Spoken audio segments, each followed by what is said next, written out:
Salut tout le monde, c'est Duffy. Aujourd'hui on se retrouve pour une nouvelle vidéo sur la chaîne secondaire. Nouvelle vidéo sur la tier list One Piece, sur la giga tier list. Donc là ça fait, d'habitude je sors une vidéo par semaine. Là ça fait 2 semaines, donc voilà, il y a eu une semaine sans vidéo tier list, mais en même temps il y a eu plein d'autres vidéos qui sont sorties. Voilà, il y avait plein de trucs. Donc c'est pour ça. Je suis revenu un peu sur Mario Kart et sur Mario Maker. Et en plus de ça, il y a eu 2 vidéos sur Dokkan. Donc voilà, c'est pour ça que du coup, j'ai préféré ne pas faire la vidéo tier list et la décaler. Tout simplement pour faire un peu autre chose. Voilà, mais là du coup, on revient avec la tier list. Donc c'est l'épisode 5. Ouais, c'est l'épisode 5. Et puis voilà, on va continuer, tout simplement. Donc dès la dernière fois on avait classé pas mal de bons persos, vraiment des bonnes choses, notamment Roger, Barbe Blanche, je crois qu'on avait mis Fujitora aussi, enfin bref c'était il y a 2 semaines, donc voilà, je me rappelle plus très bien, mais je sais qu'on avait qu'on avait classé des bons persos. Alors je pense qu'il nous reste encore pas mal d'épisodes, honnêtement, et voilà, ça va être un peu long, mais c'est pas très grave parce que il y a une vidéo par semaine à peu près du coup. Donc on peut se permettre de prendre notre temps. Voilà. Tout simplement. D'ailleurs, peut-être que la dernière vidéo de cette série de tier list One Piece durera plus longtemps. Histoire que, voilà, comme ça pour la dernière, ce sera plus long. Pourquoi pas. On commence avec Jack. Tout simplement. Sans aucune transition. Alors, je précise encore une fois que c'est une tier list. Enfin, une tier list One Piece, c'est toujours très compliqué. Donc voilà, ça peut changer à chaque fois. Là, quand je suis revenu sur ma tier list, j'avais déjà envie de changer des trucs. Parce que, en vrai, c'est trop dur de faire une tier list perso One Piece. Donc voilà. En plus, là, j'ai recommencé One Piece. Bah, j'ai recommencé, c'était il y a un petit moment. Je crois que c'était en juin. Ouais, je crois que c'était au mois de juin. Mi-juin ou fin juin, un truc comme ça. Et là, j'en suis à l'île des hommes poissons. Donc, j'en suis au moment où Sanji, il saigne du nez parce qu'il est avec des sirènes, machin. Donc voilà. Voilà pour la petite précision. En gros, je suis au début de l'île des hommes poissons. Et franchement, c'est toujours un plaisir de recommencer One Piece. Donc, il y a peut-être des choses qui vont bien être frais dans ma tête. Si c'est par rapport à l'île des hommes poissons. Enfin, par rapport à avant, du coup, vu que j'ai pas vraiment commencé l'île des hommes poissons. Bref, vous avez compris. Mais voilà. Donc, du coup, Jack. Pour en revenir à Jack. Bah écoutez, c'était pas mal à Onigashima contre tous les Minks. C'était stylé. Ensuite, on l'a vu pas mal à Zo. Donc voilà, c'était un petit peu l'antagoniste de Zo, entre guillemets. Écoutez, moi j'aime bien le perso, mais sans plus, en vrai. Je vais le mettre là. En vrai, Moria, je vais le descendre et je vais descendre Jack aussi. Voilà. Genre, c'est un perso bien, mais sans plus. Je classe par rapport à mes préférences, hein, pas par rapport enfin, voilà, juste par rapport à mes préférences, en fait. Et du coup, bah, je me base sur quoi pour préférer des persos? Bah, ce qu'il apporte dans le manga, son écriture, son développement, etc. Django, par exemple, c'est... Non. Alors, ouais, ok, c'était un pirate avant. Après, il est devenu marine et tout, ok. Mais voilà. Osef. Je pense que, surtout, Oda savait pas trop quoi faire du perso, donc il l'a mis dans la marine. Voilà. Après, peut-être qu'il va se passer un truc de fou avec lui, mais je pense pas. Ensuite, alors lui, c'est l'esclave de Sabanji, qui est devenu un membre de l'équipage de l'eau. On va le mettre là.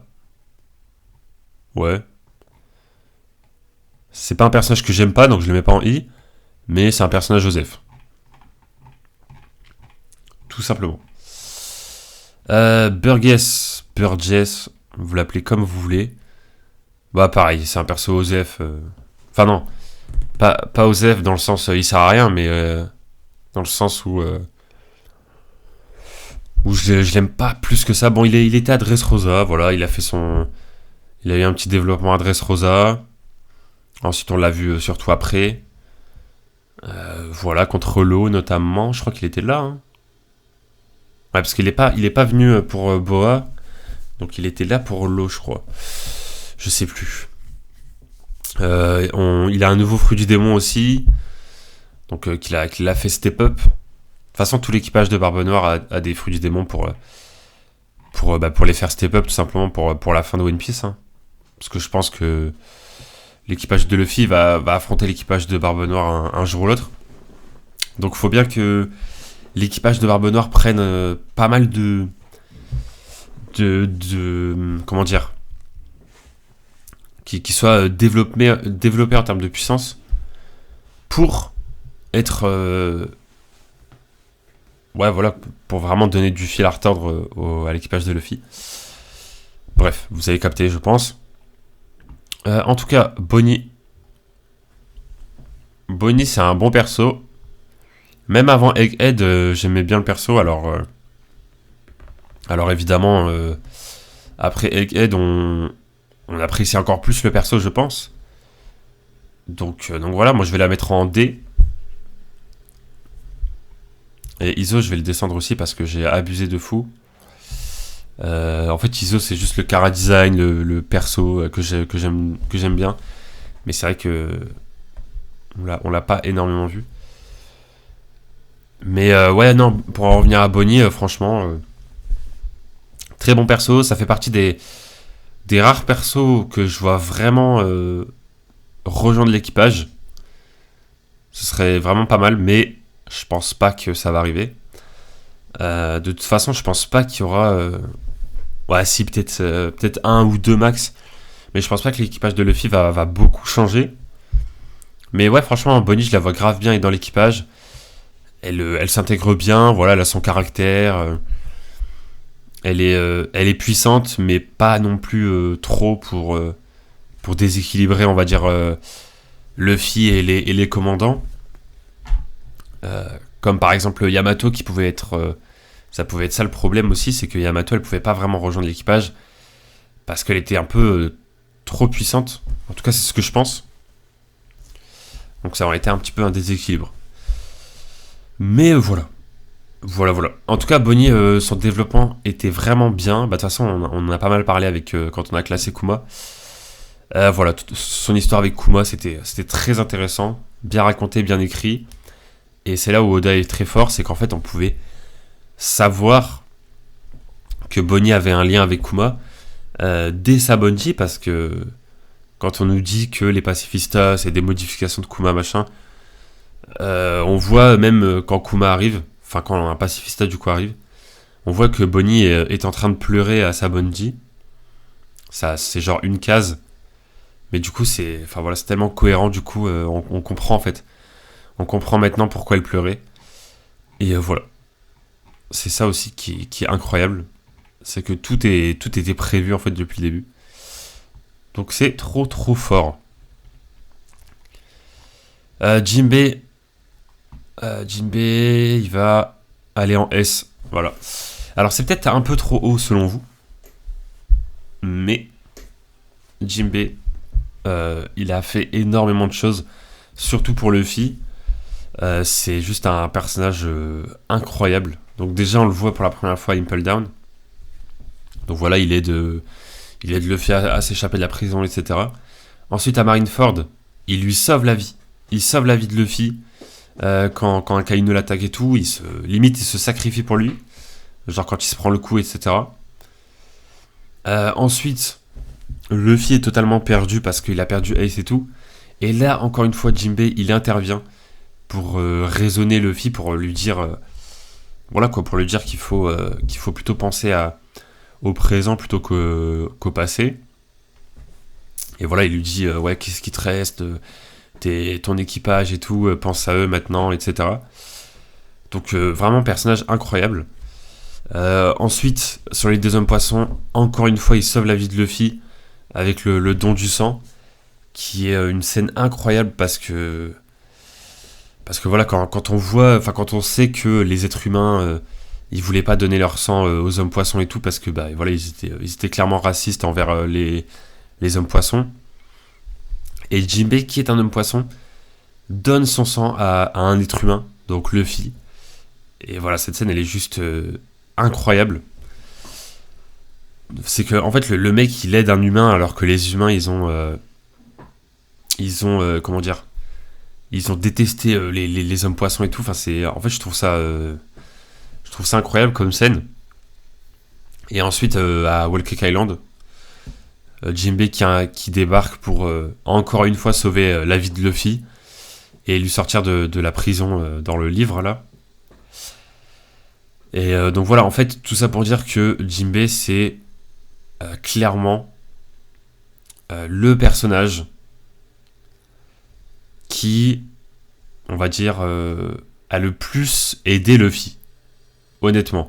Parce qu'en fait, alors vous allez me dire, bah non, c'est Sanji, Zoro, Nami, machin. Alors oui, c'est vrai, mais déjà faut bien se rendre compte que Luffy a passé plus de temps avec Rayleigh qu'avec son équipage, parce qu'il est resté 2 ans à s'entraîner, enfin, à 1 an et demi, et après, il a pas vu Rayleigh pendant 6 mois. Mais voilà, tout ça pour dire qu'il a passé 2 ans à s'entraîner, et quand il est avec son équipage, c'est quelques semaines, voire quelques mois. Mais voilà, tout va vite, on va dire. Hein, je rappelle que Dressrosa, c'est plus de 100 chapitres, alors que ça s'est passé en 2-3 jours. Donc c'est bien ça qu'il faut prendre en compte, c'est qu'en fait, Jinbei, il a été vraiment là, j'ai l'impression, plus de fois, ou sur le plus long terme, par rapport aux autres membres de l'équipage. Donc c'est ça qui est intéressant avec Jinbei. Et voilà, tout simplement. Et puis voilà, c'est un personnage puissant, c'est un personnage très bien écrit, il y avait son flashback avec Fisher Tiger et tout, qui était très intéressant. Non, franchement, Jinbei, c'est un très très bon perso. Et il n'a pas aidé que la vie de Luffy, il a aussi sauvé la vie de l'équipage à Whole Cake Island, quand Big Mom envoie une vague ou je sais pas quoi là, quand elle le suit dans la mer. Et voilà, Jinbei qui prend les choses en main et tout, enfin c'est juste incroyable. Et voilà, toujours les bons discours quand il faut, les bons messages, quand il se tient devant Big Mom, et que Big Mom elle fait son attaque, sa technique pour lui prendre son âme, mais qu'en fait ça marche pas, parce qu'il faut d'abord avoir peur de Big Mom. Et là, Big Mom elle est choquée parce que d'habitude tout le monde a peur d'elle, et Jinbei il est là, il est devant, il a pas peur. Voilà. Et c'est ça qui est incroyable, c'est qu'en fait, Jinbei il sait qu'il est moins puissant que Big Mom. Voilà, ça c'est clair. Mais il a pas peur de mourir en fait. Donc c'est ça. Il a vraiment un code de l'honneur incroyable. C'est un peu comme un Barbe Blanche en fait, mais bon après je préfère quand même un peu plus Barbe Blanche, mais voilà. Donc bref, Jinbei, au niveau de l'écriture et au niveau de ce qu'il a apporté à Luffy, je le mets en S, voilà. Je dis pas qu'il a plus servi dans l'équipage. Je dis pas que c'est celui qui sert le plus dans l'équipage, mais c'est quand même celui qui a sauvé le plus de fois Luffy, quoi. Je pense en tout cas. Donc voilà. Parce que d'habitude, Luffy, c'est le personnage le plus puissant de son équipage, donc c'est surtout lui qui aide son équipage. Mais quand Luffy rencontre Jinbei, à ce moment-là, Jinbei était plus puissant que Luffy. Donc voilà. Après, évidemment, Luffy est devenu plus puissant que Jinbei, mais bref. Je pense que vous avez capté. De toute façon. Bon, elle, Osef. Bon, on va quand même la classer parce qu'on la voit pas mal à Dressrosa, mais voilà. Voilà, Osef, complètement. C'est un personnage que j'aime pas du tout. Elle était juste là pour occuper Nami, Chopper, Brook dans le bateau. Mais sinon, elle a servi à rien après. Voilà, on passe de Jinbei à Jorah quand même. Ouh. Joss, c'est particulier parce qu'en fait, c'est un personnage vraiment que j'aime bien. Mais il fait partie de ces rares persos. Ah non, non, j'ai rien dit. J'allais dire, il fait partie de ces rares persos, on le voit que un arc, mais non. On le voit 2 arcs. Parce qu'on le voit à Marineford, mais on le voit aussi dans l'arc de Oden. Bah, Wano, quoi. Enfin, entre Wano et Onigashima, le gros flashback d'Oden. On le voit vite fait, parce que forcément, on voit Barbe Blanche, et du coup, il est dans l'équipage de Barbe Blanche. Mais il a rien apporté. Enfin, il a pas apporté grand chose dans le flashback. Mais voilà, si ce n'est que on le voit jeune et on voit qu'il était déjà puissant même quand il était enfant. Mais voilà, sinon à Marineford, qu'est-ce qu'il a fait concrètement? Il a arrêté la plus grosse technique de Mihawk, ce qui est incroyable. Et il a battu, enfin, il s'est combattu contre Aokiji. Donc voilà, c'était un combat vraiment sérieux. Après, malheureusement, il a perdu contre Aokiji parce qu'il il a pris par surprise. Parce que Joz était occupé avec comment dire, bah avec Ace et Barbe Blanche, quoi. Enfin non, je crois que c'était avec Ace. C'était avec Ace. Et c'est le même moment où Marco il s'est fait tirer dessus par Kizaru, etc. Enfin bref. Donc voilà. Après c'est de la stratégie de la marine, hein. Mais en combat 1v1, on a pu voir que Joz se taper contre Aokiji, ce qui est logique parce que Aokiji c'est un amiral, donc voilà, un amiral c'est un niveau à peu près comme un Queen ou je sais pas moi, Queen ou Marco, enfin des trucs comme ça, quoi, premier ou deuxième commandant d'empereur, ou un Zoro ou un Sanji. Enfin après ça dépend des amiraux et ça dépend des commandants aussi, je pense. Mais voilà. Joz il a clairement ce niveau-là. De toute façon c'est l'un des personnages les plus puissants de l'équipage de Barbe Blanche. Donc voilà, quand on connaît le niveau de Barbe Blanche et de Marco, bah évidemment on peut se douter que Joz, Vista, Ace sont très puissants. Mais bref, là je parle beaucoup de puissance, mais en même temps on a vu Joz que à Marineford, donc c'est un peu logique. Sinon en termes de développement, d'écriture, il n'y a pas eu grand chose. Donc je vais le mettre en E. Ouais, je vais le mettre en E parce que... Ouais, en E. Voilà. Personnage que j'aime bien, mais malheureusement il n'y a pas eu grand chose sur lui. Voilà. Tout simplement. Après, il y a des personnages en dessous de lui qui ont plus de développement, mais c'est pas très grave, c'est... Vous inquiétez pas, c'est la vie. J'ai pas de... Alors, Kaido. Alors, je l'ai mis au Big Mom. Ok. Alors, pour moi, Big Mom a une meilleure écriture que Kaido. Elle a un meilleur développement que Kaido. Donc, normalement, je mettrais Kaido là. Mais, je le mets au même niveau parce qu'en fait, il a un pouvoir beaucoup plus stylé. Il a un meilleur chara design. Et aussi, il est moins énervant que Big Mom. Genre il fait pas de crise parce qu'il a faim et des trucs comme ça, donc il fait pas de trucs de gamin un peu. Donc du coup ça compense, donc du coup je les mets au même niveau. Tout simplement. Voilà, là je suis en train de voir. Ouais, je le mets là. Très bon boss d'arc. En plus on nous l'introduit depuis très longtemps, ça fait très longtemps qu'on connaît Kaido. Et quand on le voit pour la première fois... à la fin de Dressrosa, là c'est juste incroyable parce que tu vois qu'il se jette d'une île céleste pour se suicider et il tombe de je sais pas combien de kilomètres et genre il se relève, genre il a fait un giga trou dans l'île, il se relève en mode ah vas-y j'ai un peu mal à la tête et tout, et genre il est face à Kid, Killer, Basile et Apo, genre face à 4 supernovas. Et dans l'arc d'après à Wano, tu vois que Kid il est emprisonné, que Basile travaille pour lui, enfin des trucs comme ça. Et genre t'es en mode ah oui d'accord, il les a vraiment exterminés, genre tous les 4 sans pression. Et je trouve ça incroyable en fait. Après on se doutait qu'il était plus puissant parce que c'est un empereur. Mais voilà, je trouve ça incroyable. Et en fait il est tellement bien représenté en termes de puissance qu'il y a même des gens qui pensent que Kaido est plus puissant que Big Mom. Donc c'est pour montrer à quel point il a fait vraiment une grosse prestation par rapport à Big Mom. Mais bon, en réalité, ils ont le même niveau parce que ils se sont combattus toute la nuit et ils ont fait match nul. Et après, ils ont fait une alliance. Donc au final, l'auteur nous met bien en évidence que, en vrai de vrai, ils ont le même niveau. Mais je trouvais que c'était intéressant de voir. Enfin voilà, franchement, Kaido, c'était un. En fait, t'as l'impression que c'est un monstre infranchissable, qu'il est intuable, que tu peux rien faire face à lui.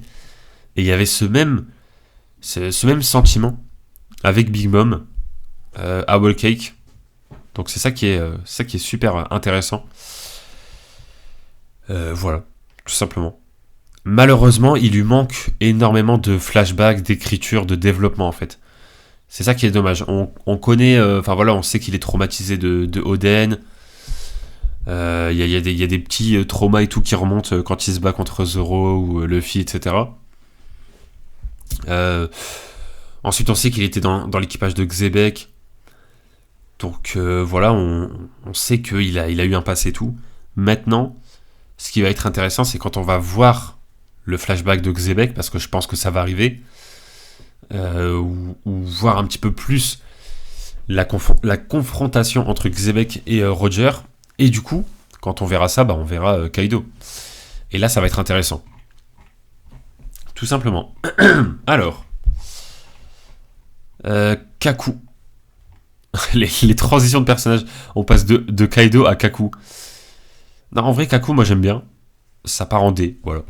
Franchement, j'ai beaucoup aimé Kaku à Water 7 et Enies Lobby. Car un design intéressant et tout. Il était plutôt drôle, etc. Après, malheureusement, après ça, on l'a pas trop vu. Et ensuite, on l'a vu un peu à la rêverie. Et à Egghead. Voilà, mais il a rien fait à Egghead, on va pas se mentir. Après, c'est normal, il y avait tellement de persos dans l'arc qu'il pouvait pas non plus faire grand chose. Mais on l'a quand même vu de temps en temps et tout, donc voilà, perso sympa. Il était plutôt cool. Alors, comment elle s'appelle? J'allais dire Caulifla, mais non, ça c'est dans Dragon Ball. Bref. Khalifa, je crois, ouais, voilà, c'est ça. Euh... Ouais, en fait, Osef, hein, on va pas se mentir, vas-y, je la mets là parce que c'est vraiment les personnages que j'aime pas. Elle, bon. À Agnès Lobby, Water 7, un peu Osef. Enfin, non, pas Osef, elle a quand même eu son combat et tout, elle a eu ses moments machin. Mais, ça n'a pas plus marqué que ça. Et après, on l'a plus vu, donc voilà. Tout simplement. Karasu. Karasu, ouais, c'est un peu comme Bello Betty, quoi, je le mets à côté. C'est un membre de l'équipage de Dragon, mais pour l'instant, on les a très peu vus. Même si Karasu s'est quand même battu contre des amiraux, etc. Mais voilà. On sait de toute façon qu'ils vont être importants pour la suite. Mais pour l'instant, je le mets en H. Et peut-être que dans plusieurs semaines, voire plusieurs mois, je le mettrai plus haut. Mais en tout cas, niveau Chara Design, il est intéressant. Son fruit du démon, il est intéressant aussi. Moi, j'aime bien. Donc, non, franchement, tout est pas mal. On verra par la suite. Voilà. Je peux pas le mettre beaucoup plus haut parce que malheureusement, on l'a trop peu vu. Selon moi. Même si on commence à le voir de plus en plus. Vu qu'on voit Dragon de plus en plus. Kalou, en vrai, je vais pas le classer. Hein. Bon, je vais le mettre là. Genre, c'est un personnage bien, mais Osef. C'est un personnage drôle, voilà, il est marrant, il est mignon, mais voilà. Kawamatsu. Ah, mais en fait, je viens de capter que c'est par ordre alphabétique, je suis bête. Bah non. Bah si. Killer, Koala, Kobe. Ah non. Ah non, pas du tout. C'est juste que là, il y a eu un enchaînement de persos qui commençaient par K.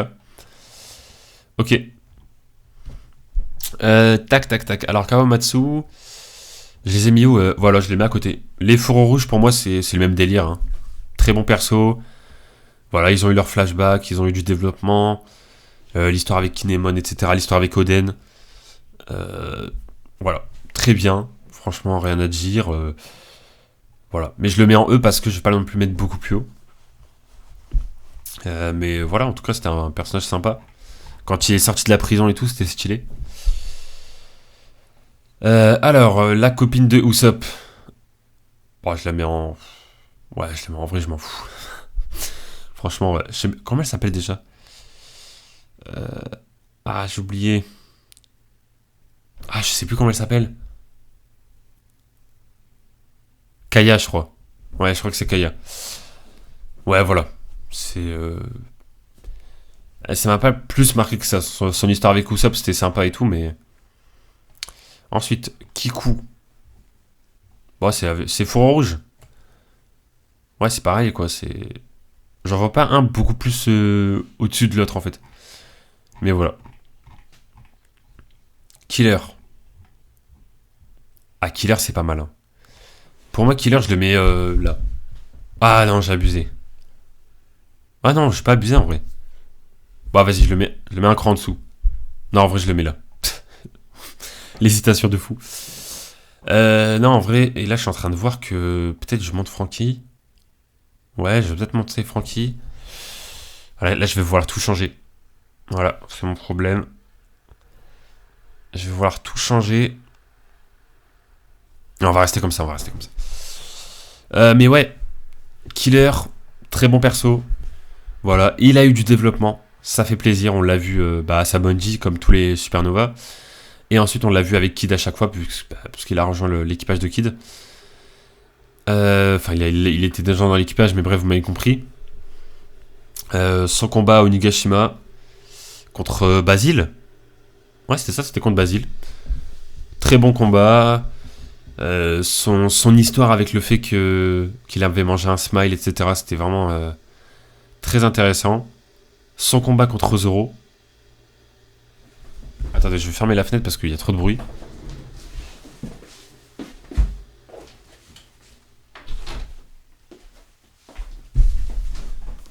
Ok, ouais. Du coup, son combat contre Zoro, qui était très stylé. Bon, du coup, il a pas fait grand chose parce qu'il s'est combattu contre Zoro quand même. Mais c'était quand même pas mal. Voilà, il s'est battu et tout. Et voilà, il a eu du développement, donc ça c'est cool. Moi j'aime bien quand il y a des personnages qu'on voit depuis longtemps qui refont surface et qui apportent quelque chose. Je trouve ça bien. Tout simplement. Hop. Kinemon. Bon, alors là, Kinemon.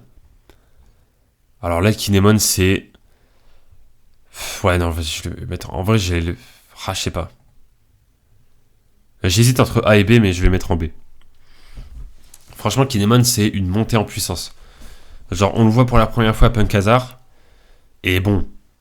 Tu sens que il est pas normal qu'il t'annonce des choses en mode. Enfin voilà quoi. Tu sens qu'il va se passer un truc avec lui. Ensuite, on le voit à Dressrosa. On le voit à Zo, je crois. Attendez, oulala, qu'est-ce que je raconte moi? Bah oui, bah si. Et ensuite, du coup, à Wano et Onigashima. Et franchement, plus on avance, plus on commence à capter que Kinemon, en fait, c'est pas n'importe qui et qu'il est assez important, en fait. Enfin, je sais pas comment l'expliquer, mais voilà, son délire avec les samouraïs qui vient de Wano, qui doit... comment dire, qui doit à l'adresse Rosa pour récupérer un ami à lui, machin, qui a un plan et tout pour faire tomber Wano, Nigashima, etc. Enfin, c'est super intéressant. Donc le personnage servait surtout à ça en fait. Et voilà la scène, le chapitre 1000, le chapitre 1000, qui est peut-être l'un des meilleurs. Ouais, en tout cas, c'est l'un des meilleurs chapitres. Peut-être le meilleur, mais en tout cas, c'est l'un des meilleurs. Où t'as Kinemon qui parle à Luffy en mode ouais désolé enfin genre qui est en pleurs par terre et tout et à côté t'as Kaido et Big Mom qui regardent Luffy. Enfin voilà, cette scène est juste incroyable et elle rajoute encore plus de développement au personnage en fait. C'est ça qui est trop intéressant. C'est quand même un personnage qu'on a vu à Punk Hazard et il te fait des scènes de fou à Onigashima quoi. Donc voilà. Eiichiro Oda utilise trop bien ses persos. Franchement, c'est dingue. Bref, Kinemon, très bon perso. Je le mets pas plus haut que ça parce que c'est, je sais pas, en vrai c'est serré quoi. Parce que sinon je vais mettre tout le monde en haut. Ouais, non. Ouais, je pense que je préfère quand même les persos qu'il y a au-dessus. Koala, très bon perso. Je la mets en D. Très bon perso. On la voit Dressrosa et tout. Enfin, on la voit pas mal de fois en fait. Voilà, elle est plutôt intéressante. Voilà, elle apparaît de temps en temps et tout. Il lui manque des grosses scènes, mais elle a eu du développement. Avec le flashback de Fisher Tiger. Le fait qu'elle se soit fait sauver par des hommes poissons, etc. Donc ça rajoute du plus au perso. Donc c'est intéressant. Voilà, c'est pas mal. Ok. Ensuite. Oh là, Kobe. Alors là, vous allez peut-être pas être d'accord avec moi, mais Kobe, je suis désolé. Et je suis désolé, mais ça va au moins en S. Alors oui, vous allez me dire que j'abuse. Oui. Mais, franchement, alors déjà, non mais franchement, partons du début. Parce que le glow up et le power up du perso, on le voit chapitre... allez, je vais dire chapitre 1, même si c'est pas... Je crois que c'est le chapitre 2 ou 3, mais je sais plus. Bref, on le voit... Je crois que c'est chapitre 1. Hein. Il me semble. Il me semble que c'est chapitre 1. Bref, en tout cas, c'est dans les 5 premiers chapitres. On va faire très large. On le voit en mode... Il passe le balai sur le bateau de Alvida. Donc vraiment, il n'y a pas plus bas dans l'échelle humaine. Genre vraiment, tu fais le ménage sur le bateau de Alvida. Voilà, là, il n'y a pas plus bas en fait. Et là, maintenant, aujourd'hui, il est sur la ruche. Il se sauve de la ruche. Il tape... Enfin, il fait des gros dégâts à Pizarro, qui est un membre de l'équipage de Barbe Noire quand même. Enfin, je trouve ça fou en fait. C'est genre l'évolution qu'il y a eu. C'est un peu un Luffy, mais dans la marine en fait. Et c'est ça qui est trop intéressant, c'est que c'est le vrai successeur de Garp. C'est, pour moi, celui qui va devenir le personnage le plus puissant de la marine. Parce qu'il y a déjà... Franchement, il évolue de fou. Et ouais, pour l'instant... il peut vraiment devenir... là, encore quelques évolutions, il arrive à amiral. Et ouais, il peut vraiment... franchement, il est devenu trop fort. Il est devenu trop intéressant. Après, évidemment, il est pas devenu... c'est pas devenu un monstre. Parce qu'on l'a vu quand il est parti chercher Boa, il a bien galéré quand même. Donc voilà, il est encore... Il a pas le niveau de Boa, par exemple. Parce que c'était très compliqué. Mais voilà, tout ça pour dire que, comparé au début, il a grave évolué. Même au niveau du chara-design, il a grave évolué. C'est devenu un personnage adoré de la marine. Alors qu'avant, c'était un mec... mais genre, c'était un enfant insignifiant quand il était avec Luffy au tout début du manga.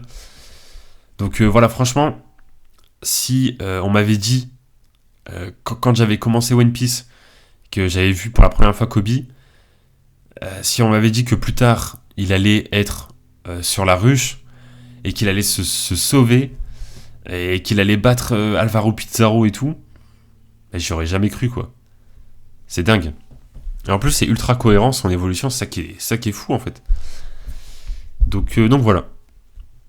Donc voilà, tout simplement. Et ouais, non, sinon, niveau en termes de développement, à Marineford, c'était pas mal du tout quand il est venu en face de Akainu et qu'il a dit ouais, faut qu'on arrête, là on tue des gens pour rien, on a déjà eu ce qu'il fallait et tout machin. Je trouve ça incroyable. Surtout quand t'as Shanks qui arrive juste après et qui dit à Kobe ouais, t'as eu un bon discours, bien joué, etc. Donc c'est dingue en fait. Qu'un empereur dise ça à un soldat de la marine, c'est incroyable. Et tu sens que Shanks, il a du respect envers Kobe, ou en tout cas envers ce qu'il a dit en fait. il était en mode ah ouais quand même c'est bien dit quoi, t'as bien parlé. Donc voilà, Kobe, respect de fou. Respect de fou. Quand on le voit à la rêverie, on sent qu'il a bien évolué et tout. Quand il escorte la princesse, etc. Donc non, franchement, il n'y a rien à dire. Pour moi, c'est un personnage super intéressant. Et j'ai trop hâte de voir ce qu'il va devenir. C'est vraiment l'un des persos. Quand je lis les scans, quand je lis les derniers chapitres, et que je le vois apparaître sur la page, je suis content. Voilà. Tout simplement, ouais, je sais pas, c'est un personnage que j'ai apprécié de plus en plus. Alors qu'au début, je m'en foutais complètement de lui. Hein. Je pense que, comme tout le monde en vrai, au début, c'est un personnage lambda, quoi. C'est un personnage. Enfin, tu sais qu'il va devenir intéressant parce qu'il a sa rivalité avec Luffy. Quand il dit à Luffy, ouais, un jour je t'arrêterai, machin, etc. Donc il y a une rivalité qui s'instaure. Mais bon, au final, tu te rends très vite compte que Luffy, il fait son aventure et tout, qu'on voit plus trop Kobe et qu'en fait, Kobe c'est juste un simple soldat. Mais ouais, là en fait, il revient pas mal. Et la dernière fois qu'on l'a vu, c'est quand il a dit qu'il allait trouver le One Piece. Non, c'est pas trouver le One Piece, c'est quand il a dit qu'il allait arrêter Luffy. Donc voilà. Et du coup, pour moi, il va l'arrêter en trouvant le One Piece parce qu'il peut pas l'arrêter de force, vu qu'il est quand même beaucoup moins puissant. Mais voilà, si vraiment il part avec le soir de chercher le One Piece, franchement, ça peut être super intéressant. Donc voilà, j'ai hâte de voir ce qu'il va faire en tout cas. Et voilà, en plus, Garp lui a passé le flambeau et tout. Enfin, c'est trop stylé quoi. Quand Garp il dit vous êtes le futur de la marine et tout, et que tu vois Kobe, et que tout le monde est fan de Kobe et tout, enfin voilà, je trouve ça incroyable. Bref, j'ai bien parlé sur Kobe. Alors, c'est pas Yori, je crois. C'est elle, Yori. Ah, je confonds les deux à chaque fois. Bon, elle c'est la fille d'Oden, en tout cas, et elle, c'est la femme de Oden. Donc, du coup, elle, c'est Komurasaki. Enfin, c'est celle qui a joué le double jeu de machin, bidule chouette, bref. Vous m'avez compris. F. Voilà. Personnage intéressant. Enfin, c'est un bon perso, quoi. Mais j'avoue que sans plus... Ah, mais oui, oui, voilà, c'est bon. Ok. C'est bon, je commence à avoir des scènes qui pop quand elle est avec Zoro, quand elle est... Ouais. Ok. Alors, Momonosuke. Pour moi, Momonosuke, c'est un peu comme Kobe. C'est-à-dire qu'au début, c'est un personnage nul, mais qui évolue pas mal. Après, Momonosuke, c'est différent, parce qu'en fait, c'est un perso qui vient du passé. Enfin, du passé, du futur et tout. Enfin, non. Attends, je me suis perdu, là. Non, du passé, du coup. Hein? Qu'est-ce que je raconte? Non, du futur. Ah, au secours. Bref, c'est un personnage qui vient du passé, du coup, ouais, c'est bon. Et voilà, non, franchement, très intéressant comme perso. Je le mets là. Voilà, je le mets à côté de Kinemon. Et franchement, sa version adulte est incroyable. Son pouvoir, il est incroyable. Franchement, le pouvoir de Momonosuke, c'est l'un de mes pouvoirs préférés de tout One Piece. Après, vous allez me dire, c'est exactement le même que Kaido. Mais sauf que Kaido, c'est un dragon bleu, et lui, c'est un dragon rose, avec un peu de jaune et tout. Non, c'est trop stylé. C'est incroyable. Donc voilà. Tout simplement. Et sinon, au niveau de son développement, il y en a eu beaucoup, évidemment, avec son flashback, le passé, voilà, quand il était bébé, etc. Le fait qu'il devient le successeur, on va dire, de Wano, entre guillemets. Donc bref, très bon développement, en tout cas, moi j'étais très content. Parce que Momonosuke, c'était un personnage qui m'intriguait de fou. Et parce qu'en fait, je comprenais pas pourquoi Kinemon l'appelait Seigneur. Et même l'autre, quand Juro, je crois, il l'appelait Seigneur, etc. Alors que le mec, il avait 6 ans. Et même les chefs de Zo se prosternaient devant Momonosuke et tout. Mais en fait, c'est parce que c'était le fils de Oden, quoi. Et la révélation est folle.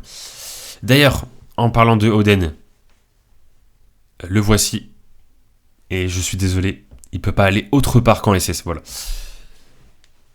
Voilà, c'est dit.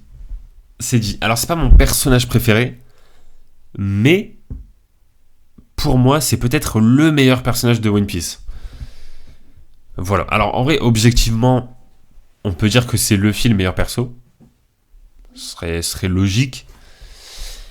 Mais si on enlève Luffy, pour moi, Oden a tout d'un personnage principal, en fait, parce que quand il y a eu son arc, l'arc de Oden, moi j'appelle ça comme ça, où on avait limite un tome et demi sur son passé, bah là c'était lui le personnage principal. Et franchement, ça marchait de fou. On n'avait pas... Luffy ne manquait pas. On était vraiment à fond dans son histoire. Et puis non, franchement, il a eu un développement, mais de malade. De toute façon, j'ai fait une vidéo des meilleurs persos de One Piece, et carrément, j'ai passé je sais pas combien de minutes pour parler d'Oden. Et d'ailleurs, j'aimerais énormément faire une vidéo sur Oden. Le truc, c'est que pour l'instant, je prépare une autre vidéo sur One Piece avant de parler d'Oden. Voilà, pour suivre un ordre, on va dire. Mais non, franchement, Oden, c'est juste incroyable. Enfin, il a un développement qui est parfait. En plus, il est ultra puissant. Le mec, il s'est pris un Kamusari de Roger et il se relève. Donc voilà, quoi. Quand il va attaquer Barbe Blanche, t'as Barbe Blanche qui est en mode... tu sens qu'il est pas très bien, quoi. Il est en mode... oula, qu'est-ce qu'il arrive? Qu'est-ce qui arrive vers nous? Parce que forcément, il le sent avec son haki. Et voilà, franchement, il a un niveau qui se rapproche de Barbe Blanche, en fait. Honnêtement. Parce que il a traumatisé Kaido. Il a fait jeu égal, on va dire, avec Barbe Blanche quand il a combattu contre Barbe Blanche. Non, franchement, c'est... Voilà, il se prend une attaque de Roger et il se relève.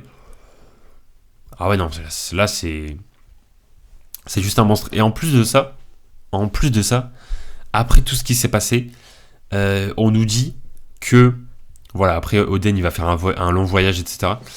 Et ensuite, l'auteur nous dit que Oden est revenu de son voyage invincible. Donc ça montre quand même que il a eu une évolution en termes de puissance depuis. Donc, enfin bref, je vous laisse imaginer la puissance du mec, quoi, qui est juste incroyable. Il s'assoit à la table de Roger, de Barbe Blanche, de Kaido, de Shanks, de ce que vous voulez. Et c'est incroyable parce qu'en fait, c'est un personnage légendaire de One Piece. Genre, c'est une icône de One Piece. Au même titre que quand on a introduit Kaido, quand on a introduit Barbe Blanche, quand on a introduit, vous voyez, les personnages comme ça, quand on a introduit Xebec et tout. Quand on introduit comme ça des personnages légendaires, je trouve ça fou de faire ça avec Oden et de, peu après, faire tout un arc sur son histoire, en fait. Et du coup, forcément, c'est ultra prenant. Et vu qu'il était dans l'équipage de Barbe Blanche et de Roger, en voyant son flashback, en fait, on a vu le flashback de tous les gros persos de One Piece. C'est ça qui est dingue. Donc voilà, c'est l'un des meilleurs arcs de tout One Piece. L'arc de son flashback. C'est l'un des meilleurs flashbacks de tout One Piece. L'un des meilleurs développements de personnages. Voilà. Et il a eu que des scènes incroyables quand il se sacrifie pour tous les fourreaux rouges. Quand il est dans la marmite et qu'il prend le couvercle de la marmite et qu'il met tous ses amis dessus, qui porte tout sur ses épaules, en train de brûler à je sais pas combien de degrés. Enfin voilà, quoi. C'est juste incroyable. C'est juste incroyable. Quand il tranche Kaido et que Kaido est traumatisé d'Oden même 20 ans après, c'est juste un personnage qui a marqué les esprits. Donc voilà, pour moi, c'est l'un des meilleurs personnages de One Piece. Tout simplement. Tout simplement. Je le mets en SS, voilà. Après, je peux le mettre en S+, mais je vais le mettre en SS parce qu'il y a que Doflamingo en SS. Alors il vient l'accompagner. Mais voilà. Voilà, tout simplement. Bref. Je sais pas si vous êtes d'accord avec moi, en tout cas, mais n'hésitez pas dans les commentaires à donner votre avis sur Oden et sur tous les autres persos, évidemment. Alors, bon, là, ça va être un autre délire. Donc, la femme d'Oden, bah écoutez, en vrai, c'est un bon perso parce que on lui a pas demandé non plus de traumatiser Kaido à elle. Mais non, franchement, c'est un bon perso. C'est grâce à elle s'il y a eu l'histoire de retour dans le passé, de futur, de machin. Mais. Bon, allez, je la mets en G. Mais ça va pas. Allez, je la mets en F. Non, je la mets en G parce qu'on l'a moins vu que sa fille quand même. Ça va pas plus haut. Voilà, parce que il n'y a pas non plus de développement que ça. Mais bon. En tout cas, voilà, c'était la femme d'Oden. Et franchement, en tout cas, du peu qu'on a vu, c'était un bon perso. Voilà. Tout simplement. Ensuite. Oh, là, c'est. Ouais, je sais pas. Bon, je vais mettre en G. Alors, je sais plus comment il s'appelle, mais c'est le. Oula. C'est le mec qui a entraîné Zoro quand il était petit. Voilà, franchement, personnage sympa. Mais bon, vu qu'on a très peu vu le flashback de Zoro, on va pas se mentir. Hein, Zoro et son flashback, voilà, c'est pas trop ça. Bah, du coup, forcément, lui, on l'a très peu vu aussi. Et en vrai, je vais même mettre Kuina pareil. Franchement, au même niveau, quoi. C'est. Voilà, quoi. Personnage intéressant, mais on les a très peu vus, quoi. Et puis, ils étaient surtout là pour le développement de Zoro. Donc voilà, tout simplement. Ensuite, Kurea. Ok. Désolé, petit cut, on m'a dérangé, malencontreusement. Parce que comme d'habitude, je suis une star à la maison. Bref. Non mais ouais, du coup, je disais Kurea. Bah écoutez, Kurea, bon perso. Qui est là pour, voilà, pour le développement de Chopper. Je vais la mettre en G. Attends, j'ai mis où est le look? Ouais, bah je la mets en G alors. C'est un peu moins bien que Il Look, mais ça reste sympa. Voilà. Et puis en plus, elle était grave drôle. Moi, franchement, j'ai vraiment bien aimé. En plus, l'île de Chopper, à ce moment-là, je regardais l'animé. Je lisais pas le manga. Du coup, bah voilà, j'aimais bien son humour. C'était un personnage attachant. Et voilà, on l'a revu à la rêverie. Si je dis pas de... Ouais, si on l'a revu à la rêverie. Mais voilà, rien de spécial, juste on l'a revu quoi, donc c'était sympa. Mais franchement, personnage vraiment cool. Kuro... Ah, Kuro, Ah non. Non, je suis désolé, j'ai du mal. Enfin, je suis désolé, j'aime pas du tout. J'aime pas du tout. En fait, le délire de... Comment dire?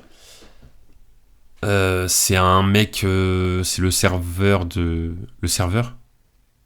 Non, mais en gros, c'est le bras droit de Kaya. Mais en fait, derrière, c'est un mec méchant et tout. C'est un peu classique, entre guillemets. Donc c'est vrai que en termes d'antagoniste, il y a beaucoup mieux dans One Piece. Il y a beaucoup mieux écrit. Parce qu'en plus, il n'a même pas de flashback, d'écriture ou quoi. Donc en fait, c'est un peu comme Don Krieg. Hein. Je suis en train de voir, ouais, c'est un peu la même chose. Tout simplement. Et donc voilà. Et même son combat contre Luffy, j'ai pas plus apprécié que ça. Mais en tout cas, c'était un antagoniste qui marchait, qui a fait son travail, voilà, qui a été présent pour son arc, mais c'est tout. C'est tout, pas plus. Ensuite, alors lui, je le déteste. Clairement. Voilà. Le fameux traître des fours rouges. Franchement, même quand c'était pas un traître, je l'aimais pas plus que ça en fait. Genre, niveau chara design, j'avais un peu du mal. Et bon, le délire avec son pouvoir où en fait il dessinait mal et tout, j'avoue que ça me saoulait un peu. Par contre, ce qui était stylé, c'est quand on a appris que c'était un traître et que là, bizarrement, il s'est mis à très bien dessiner. Et en fait, voilà, on se rend compte qu'en fait, il faisait semblant de mal dessiner depuis le début. Donc ça, c'était pas mal. Mais sinon, voilà, ça pas plus que ça. Écoutez, on va s'arrêter à Aokiji, je pense. Comme ça, on va classer un bon perso pour la fin. Et puis voilà, je regarde un petit peu. Ouais, il nous reste pas mal de persos hein, quand même. Il nous reste pas mal de persos. Après, il y en a, ça va aller très vite. Hein. Il y en a, ça va aller très très vite. Mais ouais, il nous reste beaucoup de persos. Ok. Ok. Orochi. Orochi. Non, en vrai, je vais mettre en H. Alors, j'explique. Il a tout pour être détestable. On est d'accord, là, je devrais le mettre en I, là. Mais son côté... Enfin, en fait, le délire d'avoir un shogun qui n'est pas du tout la vraie puissance du pays, je trouve ça très intéressant. Parce que même quand on a eu l'échange avec le CP0 et Orochi, quand le CP0 est en mode on a la marine, on a le gouvernement, machin et tout. Et après t'as Orochi qui est en mode ouais mais nous on a Kaido. C'est en mode, tu vois, c'est des rapports de force en fait.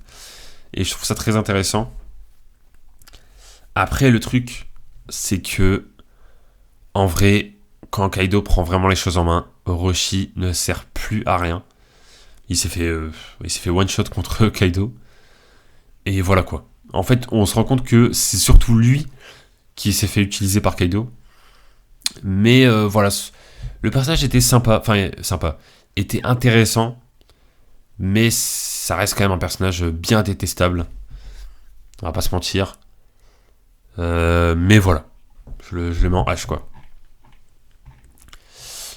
En tout cas, on va terminer avec Aokiji.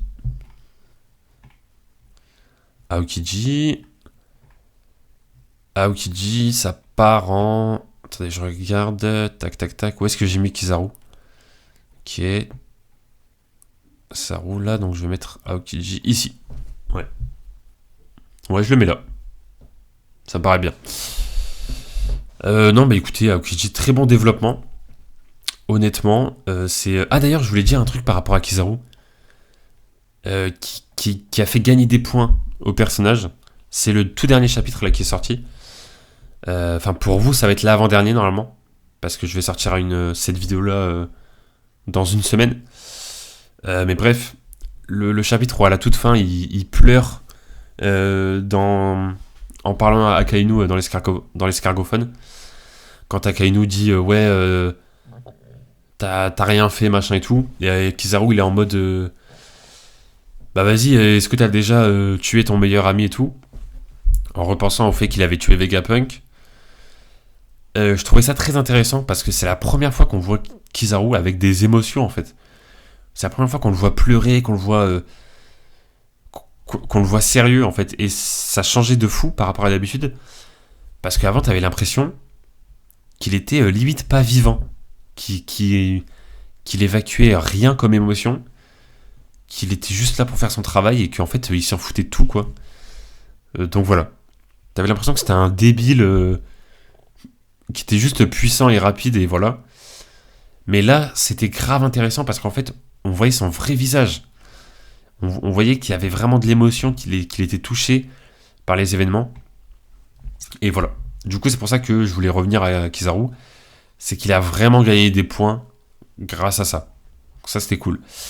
Bref, Aokiji, très bon personnage, bien développé. On le voit sur les deux Foxy au début. Le délire avec Robin, etc. On le revoit à la fin de Impel Down. De n'importe quoi. De Enies Lobby. Ensuite, Marineford. Évidemment, Marineford. Voilà. Et aussi, après, quand il se combat contre Akainu et qu'il quitte la marine. Ensuite, on le voit sauver Smoker face à Doflamingo. Et on le voit aussi rejoindre l'équipage de Barbe Noire. Donc franchement, il a bien bougé dans tous les sens. Il a été bien utilisé dans le manga. Donc voilà, en termes de développement et tout, franchement, il y a rien à dire. Très bon perso, j'aime bien. Son pouvoir, il est incroyable, le pouvoir de la glace. C'est quand même stylé. Et voilà, maintenant, c'est un membre de l'équipage de Barbe Noire, donc à voir ce que ça va donner. Bon, malheureusement, il n'a pas fait grand-chose face à Garp. Mais voilà, ça reste un personnage intéressant. Donc je le mets en B, tout simplement. En tout cas, je pense qu'on a fini. Hein. On fera le reste la prochaine fois. Voilà, on aura des personnages intéressants pour la prochaine fois. Et puis voilà, en tout cas, j'espère que la reprise un petit peu des tier lists One Piece vous a plu. Et moi, je vous dis à très bientôt pour de prochaines vidéos sur la chaîne. Ciao tout le monde.